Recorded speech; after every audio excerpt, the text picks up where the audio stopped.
Rachel Kivlin is a UNC sophomore.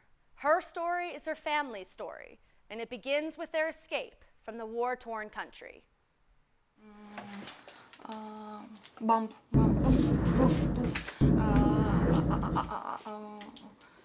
Outside. My kids sleep. My husband sleep. My cat sleep. And because I wake up early, I hear it. And I go to my husband and said, Жень, Говори, Женя. Женя. Это оно, как это сказать? Это оно, это моя была фраза. War started. This is it. This is it. War started. Russia attacked Kyiv on the morning of February 24th, 2022. That morning defined new identities for many Ukrainians such as Victoria, a mother, a manager at the tech company Vodafone, and now the head of a group of people in a makeshift bomb shelter in the basement of her apartment building. We bring here something like water, food. And some furniture like mattresses and chairs. Something for survive. Like when they were cleaning their nose, like the brown stuff was coming out because they had to breathe through it. I mean, you can imagine there's no ventilation system there. And it was winter. It was really cold. And they sleep in the outfit. So. I checked passport all people who come in our shelter. Without men, and because I'm afraid. And I will be ready. Yes. Alex, a Ukrainian named Sasha, 14 years old, a student, a son, now a guard at the door of a Ukrainian bomb shelter. Near our main door and check that. Alex was safeguard near the door. He couldn't sleep for 2 weeks. Marie, 9 years old, a daughter and cat lover, now a passionate critic of the authoritarian leader responsible for the invasion of her home country. What happened with Ukraine? I think who started the war? Everyone knows this is a Putin. Or is Putin? Sorry. I'm only 9 years old, but what? After weeks in the shelter, Victoria decided her family must seek new identities yet again in America. Majority of the people, they fled to Europe. However, they did not do that. They decided to go to United States. Потому что у нас тут близкие люди. Yep, we have close relatives here. She realized that there was no way out.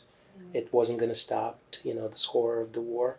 This was going to be a prolonged one. So she knew at that moment that it was a decision that needed to be made.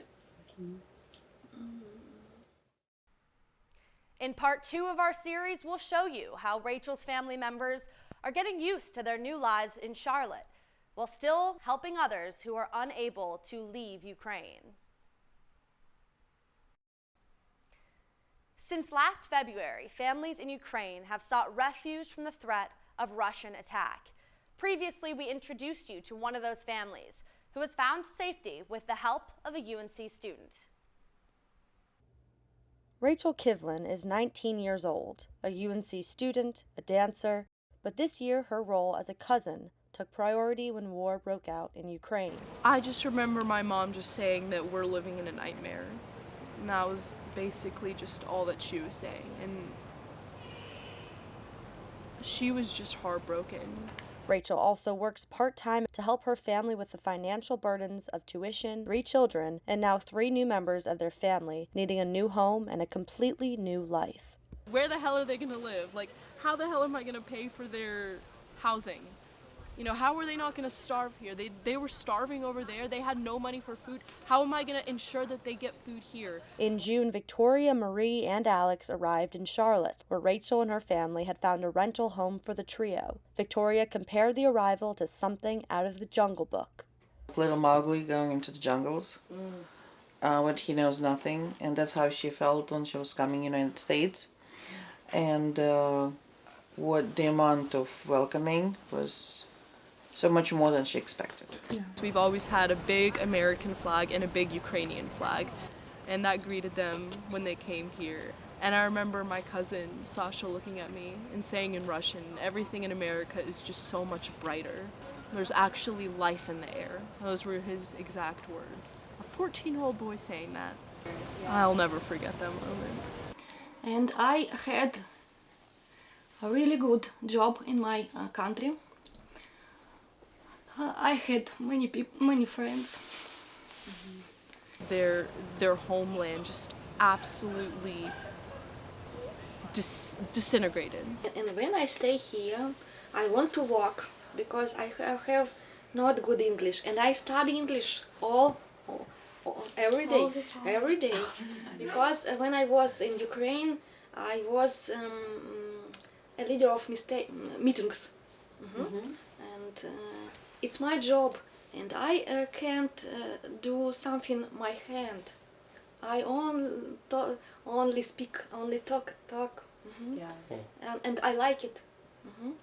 So she has two educations, two degrees. One in Economist and lawyer. Even though they're now halfway around the globe, their minds are never far from home, where Marie's and Alex's dad still remains. During our interview, Victoria received the news that the Ukrainian town of Kherson had been liberated. All people say hurrah!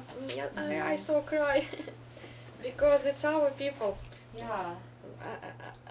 I want to show you. Okay. They sing our hymn.